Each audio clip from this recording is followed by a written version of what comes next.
buenas tardes. Aquí estamos y esta vez es para hablaros sobre el viaje que organizo a Egipto del 20 al 27 de abril de 2024.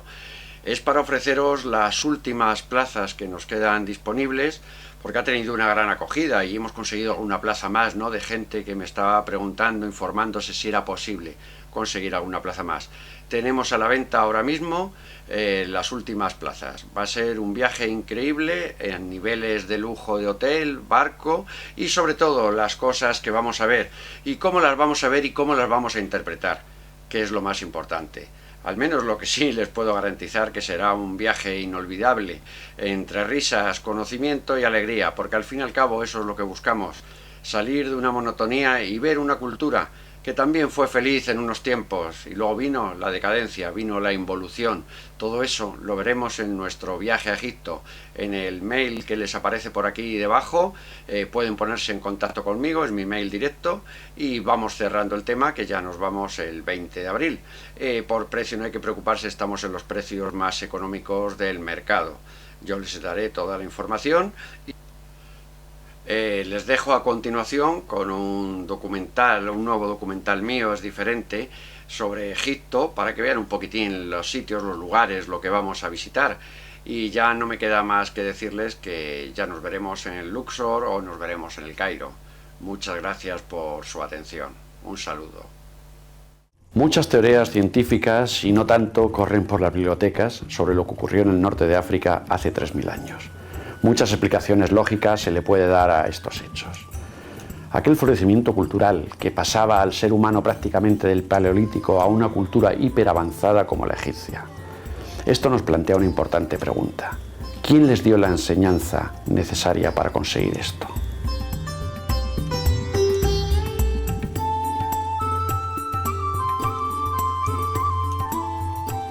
Dentro de esa cronología imposible, entre comillas, hay que recurrir a varias fuentes. Una de ellas era la del templo de Abidos, que sería la cronología oficial, donde en uno de los pasillos de este templo se relata las distintas dinastías que ha habido desde Menes en el 3000 a.C.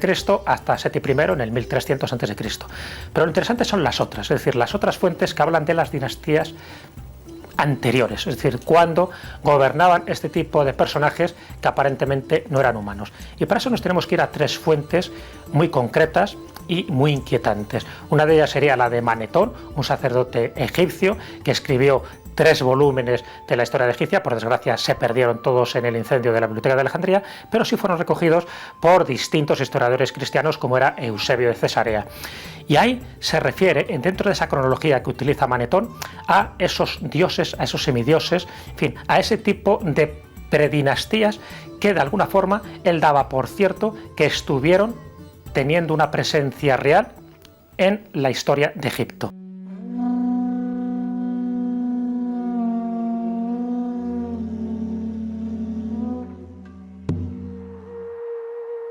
El interés por Egipto para el mundo no comenzó hasta la Edad Media.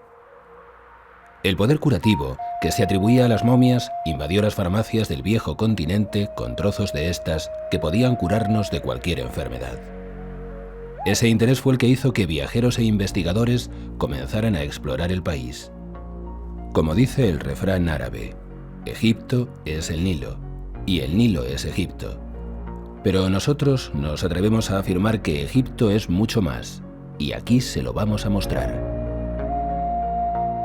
Nos tenemos que ir también al famoso papiro de Turín, uno de esos papiros donde la cronología que aparece ahí es fantástica desde todos los términos. ¿Por qué? Porque nos habla también de fechas que nos remontan a más de 50.000, a más de 70.000 años. Y también se habla de héroes, de semidioses, de dioses, y ahí es donde se hace toda una genealogía de los dioses que luego son conocidos, como puede ser Petah, como puede ser Isis, Osiris, Horus, etc. Hasta el año 3000, donde Menes o Narmer reunifica el Alto y el Bajo Egipto y empezaría la primera dinastía. Y la otra fuente, también muy controvertida, es lo que se llama la Piedra de Palermo. Y en la Piedra de Palermo se habla ni más ni menos que de 120 reyes predinásticos. Entonces, si todo esto lo juntamos, claro, ¿hasta qué punto una cosa es cierta y la otra cosa no es cierta? ¿Dónde los historiadores dan credibilidad y dónde se piensa que es una leyenda? Eso es la clásica prueba que hoy por hoy no se puede saltar a la torera, porque si es válido para unas cosas, debería ser válido para otro tipo de cosas que en principio son inquietantes para cualquier egiptólogo. La ciudad de Tebas fue la capital de Egipto durante el Imperio Medio y Nuevo, situada en la actual Luxor. Tebas fue descrita por Homero como la ciudad de las 100 puertas, aunque lo que realmente llama la atención en esta ciudad son los innumerables templos religiosos y estatuas que encontramos en cada esquina. Esto nos da una pequeña idea de la magnificencia de este lugar. Tebas sucedió a Menfis como capital durante la 11ª dinastía, siendo durante más de 1000 años la capital del Egipto antiguo. Residencia de los más importantes faraones y sacerdotes dedicados al culto mágico del dios Amón.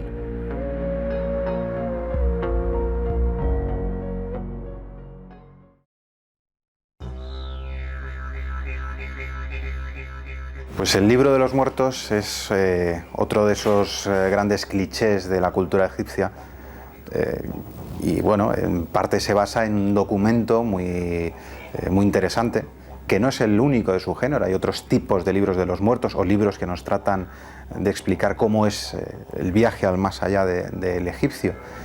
Y en este lo que pasa es que tenemos la fortuna de haber encontrado una serie de ejemplares con mucho detalle, que lo que relatan es básicamente ese proceso que tiene que cumplir tanto el vivo como el muerto para que el muerto pueda gozar de una buena vida eterna o una vida en el más allá. Aparte de la momificación, se tiene que realizar una serie de rituales.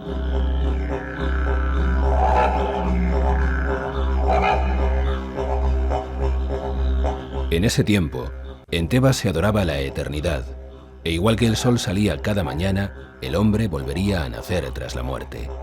Después se tiene que asistir a un juicio, el famoso juicio de Osiris, donde el muerto será llevado por el dios Anubis, que es un dios protector, es como un Hermes psicopompo, será juzgado su corazón, de hecho se les trae el corazón y se pesa en una balanza con una pluma. Esa pluma es Maat, es la justicia, la bondad, el orden, y si pesa más que Maat es que se ha portado mal. Si no, si es más ligero que Maat, se ha portado bien. Si se ha portado bien, puede pasar ante Osiris para que sea presentado ante él y llegue, digamos, a ese paraíso.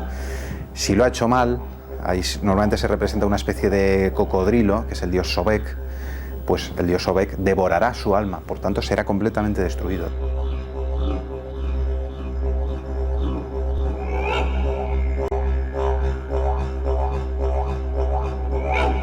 Grandes mitos rodean a las pirámides.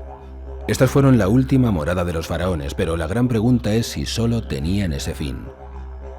Cuentan viejos textos jeroglíficos que las pirámides tienen esta forma para unir la muerte en la tierra y el renacimiento en la vida eterna, la unión con sus poderosos dioses.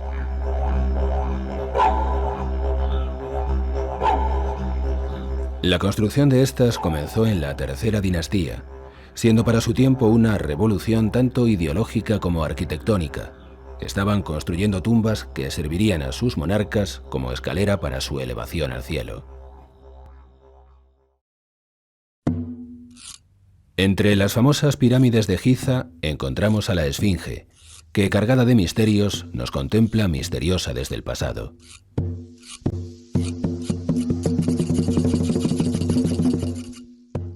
La Esfinge, ya digo que es un capítulo aparte porque rompe también muchos esquemas. Si ya de por sí las grandes pirámides son un reto científico a la hora de cómo se pudieron diseñar y cómo se pudieron construir, pero bueno, hay un consenso en pensar que son de la dinastía número 4 y que por lo tanto pues son del 2500 a.C. aproximadamente. Pero la Esfinge teóricamente debería ser de la misma época. ¿Por qué? Porque el rostro que aparece en la Esfinge sería el de Kefren. Pero aquí entra en liza un geólogo de la Universidad de Boston, que es Robert Schoch, que él escribió hace unos años un libro donde intentaba demostrar que la Esfinge, la erosión que tiene la Esfinge, no es producida por el viento, no es producida por la sequedad del desierto egipcio, sino que era producida por las aguas. Claro, si esa erosión, que él demostró que en algunos casos tenía incluso una profundidad de 2 metros en lo que es la base de la Esfinge, si esa erosión se produjo por el agua, se sabe que las lluvias, las inundaciones que pudo haber tenido Egipto son del 5000 al 7000 años antes de Cristo. Así que la datación de la Esfinge habría que retrasarla. Si la retrasamos, rompemos la cronología oficial de que la primera dinastía es la de Menes, el 3000 antes de Cristo, porque estaríamos hablando de una Esfinge que tendría como mínimo una antigüedad de 8 o 9000 años. Pero posiblemente sea el elemento que más enigmas guarda. ¿Por qué? Porque en primer lugar vemos que es un cuerpo muy grande, un cuerpo de león muy grande, con una cabeza muy pequeñita. Está representando a ese faraón hereje, a Akhenatón. Y lo que se nos dice es que el primer grupo de egipcios pertenecientes a esta cultura que se asientan en este valle del Nilo se encuentran ya con algo que existe, que es un león con cabeza de león. Ahí cobra forma esa leyenda de los hijos de Horus, de los Ensur-Hor, gente de aspecto gigantesco, de aspecto leónido, que habrían llevado a cabo la Esfinge y habrían creado esta representación. ¿Todo esto qué nos replantea? Pues que hubo una protoesfinge, según propone Robert Schoch. Esa protoesfinge se talló en la propia roca y no tenía la cara de Kefren, sino que Kefren, cuando él le toca gobernar Egipto, reutilizó esa esfinge y talló la cara con su propio rostro. Por eso el rostro no tiene la misma proporción que tiene el resto del cuerpo del león. Y eso explicaría esa anomalía, pero a su vez nos produce un gran interrogante, y es quién estaba en Egipto hace 8000 o 9000 años para construir ni más ni menos que la Gran Esfinge, uno de los grandes enigmas de ese Egipto tan misterioso. Teóricamente, la Esfinge es el símbolo de la realeza y representa la fuerza y el poder del león, además de controlar la vida después de la muerte.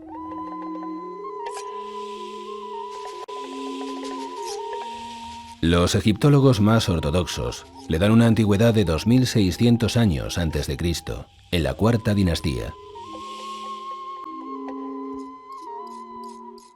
Pero lo importante de esa esfinge, y lo que nos lleva también a ese tiempo de leyenda, que nos puede remontar entre 10, 12 o 15.000 años atrás, es el hecho de que las dataciones que se realizaron sobre la base de la esfinge, sobre la erosión que tiene en su base, es decir, dataciones estratigráficas, nos dan una antigüedad de entre 12.000 y 15.000 años. Y evidentemente el pueblo egipcio, lo que nos dice la historia, la cronología oficial, es que nace aproximadamente hace 4.500 años. Es cuando empiezan a construirse pirámides y cuando este pueblo de nómadas se asienta a la vera del Nilo. Por lo tanto, hay un desfase de más de 10.000 años. Si esto lo admitimos, no nos queda más remedio que preguntarnos quiénes fueron los que construyeron esa esfinge.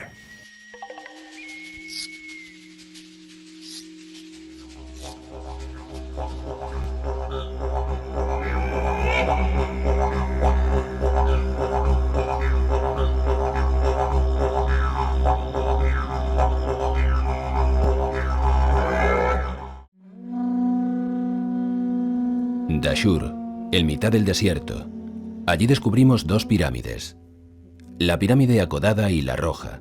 Pero el gran valor de la pirámide roja es que fue la primera que se construyó con la forma triangular y las paredes lisas.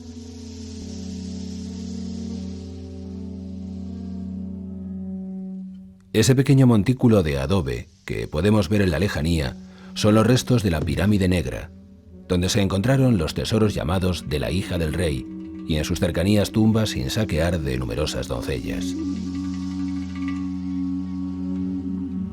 Pero fue a partir de Snefru, primer faraón de la cuarta dinastía, cuando se consigue la perfección geométrica en la construcción. Por fin, se dejan las pirámides escalonadas y se inicia una nueva era con las paredes lisas, además de elevar templos increíbles en los recintos funerarios, pirámides secundarias y un sinfín de construcciones que maravillaron al mundo. El pueblo llano tenía una concepción de que los dioses de alguna manera tenían una presencia real y visible en su vida. Y eso estaba muy relacionado con los rituales que hacían cada día. Es decir, es cierto que había una serie de rituales importantes relacionados, por supuesto, con Isis, con Osiris, siempre también con las constelaciones que estaban en el cielo, y el concepto de magia es fundamental. Por eso existe tantos elementos mágicos en esa cosmovisión egipcia. De ahí que los faraones siempre estuvieran rodeados de muchos elementos de protección. Es decir, cuando se habla de la famosa corona del Alto y del Bajo Egipto, es decir, la corona del Alto Egipto, que es blanca y está simbolizada por un buitre, y la corona del Bajo Egipto, que es roja y está simbolizada por una cobra, todo tiene que ver con un aspecto simbólico y además relacionado siempre con sus dioses. Por lo tanto, para ellos, cualquier elemento de la naturaleza, y sobre todo que tuviera vida, estaba relacionado con un dios. De ahí que se embalsamaran a los ibis, que se embalsamaran a los gatos, que se embalsamaran a los cocodrilos, porque cada uno estaba representando una fuerza vital, cada uno representaba un poder, y ese poder tenía que estar relacionado con el faraón. ¿Por qué? Porque el faraón era el representante en la tierra de esos dioses a los que estaban adorando. En la meseta de Giza encontramos las pirámides construidas en la cuarta dinastía, la última donde se levantaron estas maravillas arquitectónicas. A partir de aquí vino el declive, la involución. Keops, Kefren y Micerinos miran al cielo altivas desde la perspectiva de los milenios. ¿Cuánto han visto pasar por aquí? Incluso la gran batalla de Napoleón frente al ejército mameluco se produjo con el fondo espectacular de Giza. Y de ahí vino la famosa frase de Napoleón en la arenga a sus soldados: debemos ganar esta batalla, ya que 40 siglos nos contemplan.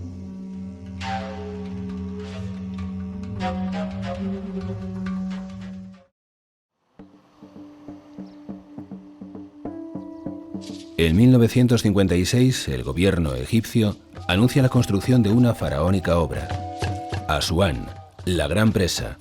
Una obra increíble con casi 4 kilómetros de largo por más de 1000 metros de fondo y ocupando más de 6000 kilómetros cuadrados. Fue el mayor desastre medioambiental de Egipto. Anegó tierras y quitó los nutrientes que traía el Nilo en las tierras durante sus crecidas, dejando el rico delta como una tierra mucho más pobre y a la que había que añadir fertilizantes para su cultivo. Se piensa, erróneamente, que la cultura egipcia es como una especie de paraíso, de oasis, en la época que le tocó florecer, pero no es verdad. Es decir, si hablamos de esos 5000 años de antigüedad, también había otros dos focos de cultura muy importantes en el mundo. Por una parte estaba Sumer y toda la cultura relacionada con Babilonia, y por otra parte estaba el Valle del Indo, es decir, donde estaban esas grandes ciudades como Mohenjo-Daro, como Harappa, que tenían un desarrollo cultural y tecnológico mucho más avanzado del que nos podemos imaginar. Así que Egipto no estaba sola en ese sentido. Es cierto que esos tres focos de cultura indican mucho, y el por qué estaban en estos lugares específicos. Evidentemente tiene que haber un río, ese río de la vida, ese Nilo, ese dios Hapi, que es el dios que de alguna forma le suministra todo el bienestar, esa cultura, se establecen en un lugar muy concreto porque ese era un lugar importante. Es decir, hoy por hoy se sabe que si tú trazas una línea imaginaria pasando por el delta del Nilo, estarías dividiendo el globo terráqueo en las mismas partes que tienen tierra y agua. Es decir, por lo tanto, no sería casual. Los egipcios nunca hacían nada casual, y que se sentaran allí precisamente, con independencia de esa cronología, con independencia de ese panteón mitológico que ellos tenían, el hecho es que era un lugar estratégico para desarrollar una civilización que luego dio los frutos que dio durante tantos milenios. Pero la peor parte de esta construcción se la llevaron los 100.000 nubios que fueron sacados de sus tierras. Ellos eran la población que vivía desde hace milenios al sur de Egipto y en la frontera con Sudán, en la zona que se inundaría. Un pueblo guerrero al que los egipcios no habían podido dominar, pues para el imperio faraónico eran los hombres del arco, los más hábiles soldados de su ejército. Viajando por tierras nubias, siempre encuentras gente hospitalaria con una sonrisa que nunca abandona su rostro. Viven sin mayor problema que la subsistencia, una subsistencia que desde luego saben no les dará su gobierno actual. Ellos se consideran independientes, con sus escuelas y su mundo, donde no quieren saber nada de la época en que fueron reclutados como esclavos para los más importantes ejércitos mercenarios como los mamelucos o genízaros, y pertenecían al imperio egipcio. Hoy en día han visto cómo sus tierras y lugares sagrados se encuentran bajo las aguas, y los nubios viven en pequeños islotes del Nilo. Aún conservan sus costumbres y las casas como sus antepasados, poseedores de una cultura y conocimientos que fueron respetados a través de dinastías e imperios y les fueron arrebatados sin remisión ni explicación alguna en el final del siglo pasado.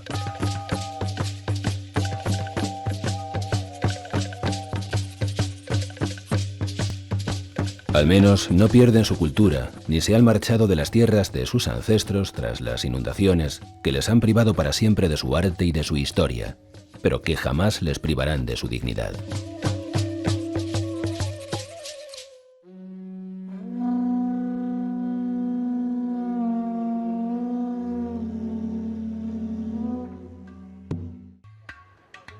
El Nilo ha sido la autopista de Egipto durante milenios, pero los primeros europeos que viajaron por aquí, la verdad que lo tuvieron muy difícil. Recordemos que hasta mediados del siglo XIX no se conocía el nacimiento de este gran río. A principios del siglo XVIII, el viajar a este país y surcar sus aguas era sumamente peligroso para cualquiera que no hablara árabe, y por supuesto en aquellos años nadie hablaba otro idioma en estas tierras. A estos viajeros les movía el romanticismo de encontrar nuevos templos o lugares que no hubiese visto nunca el hombre blanco, aunque se movieran por un país sin gobierno ni control, en un río misterioso que no sabían de dónde venía ni existían mapas de su trayecto. Hace 5.000 años, cuando en Europa, Asia y América estaban habitadas por cazadores cubiertos con pieles y que vivían en la edad de piedra, aquí, a orillas del Nilo, florecía una civilización, una cultura que aún hoy en día nos sigue sorprendiendo. No fue prácticamente hasta ayer cuando, navegando el Nilo, un hombre llamado Giovanni Belzoni, exforzudo de circo, descubrió en 1819 la segunda gran pirámide de Giza, Abu Simbel, o la tumba de Seti en Luxor. Hombres y viajeros como el gran explorador con nombre de actor de cine, Richard Barton, que aprendió árabe y disfrazado de mercader, y bajo el nombre de Mirka Abdullah recorrió el país e incluso llegó a peregrinar hasta la Meca. Poseían unos conocimientos que superaban a todo lo inventado hasta ahora. El hechizo y la magia de Egipto estaban naciendo. Como podemos ver, hace menos de 200 años Egipto era un mundo por descubrir, y lo que no se descubrió en miles de años, en 2 escasas centurias, lo tenemos ante nuestros ojos.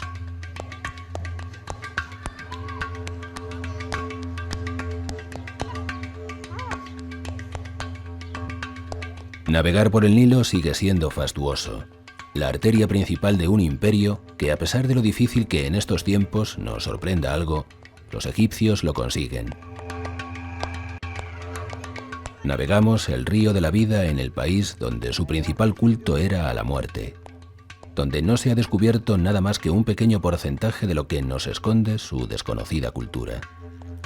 Bajo las arenas y las aguas de este río, nos esperan quizás las respuestas que no hemos podido encontrar, si es que éstas existen. Pues bien cierto es que aquí y en otros lugares del planeta, como en el Yucatán americano o las costas del Perú, nacieron unas grandes culturas, contemporáneas, que adoraban al sol, que sus dioses venían de los cielos y debían de ofrecerle sacrificios. Al igual que en Egipto, estas culturas mesoamericanas construyeron las mismas pirámides, con una parecida arquitectura y altura.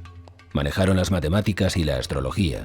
También involucionaron hasta niveles ínfimos, como si alguien que les enseñó se marchó y les dejó solo con aquel reflejo dorado del sol contra las aguas del impresionante río. Momento en el que parece que el cielo y la tierra se unen, como recuerdo de quiénes fueron sus antepasados. Aproximadamente hoy se estima en un 17% lo que hay arrancado a las arenas del desierto, es decir, lo que los arqueólogos han descubierto, han certificado y han nombrado como parte de ese Egipto antiguo. Sin embargo, fíjate cómo las nuevas tecnologías pueden llegar a influir en lo que es la moderna investigación, cómo ha evolucionado también esta parte de la arqueología, que hace no mucho tiempo un equipo de arqueólogos norteamericanos han descubierto, gracias al satélite, que debajo del Nilo, es decir, debajo del lodo, en las partes menos profundas, podría haber hasta 3.000 asentamientos que están por descubrir y que permanecen debajo de las aguas. Yo creo que lo más interesante, lo más importante está por llegar. Si ya es misterioso y fascinante todo lo que hemos contado, no me quiero imaginar todo lo que vamos a averiguar de aquí a estos próximos años. ¿Por qué? Porque tenemos la tecnología suficiente para poder adentrarnos en muchos de estos secretos. Arte, fuego y religión, lo que unió al Egipto de grandes artistas y científicos. Hoy solo quedan unos pocos artesanos que por unos céntimos trabajan para los turistas. Si los faraones están viendo su imperio en el siglo XXI, desde esa vida eterna a la que aspiraban, desde luego, no tendrán ninguna prisa en regresar a este mundo terrenal, donde la magia y el conocimiento cada vez tienen menos importancia.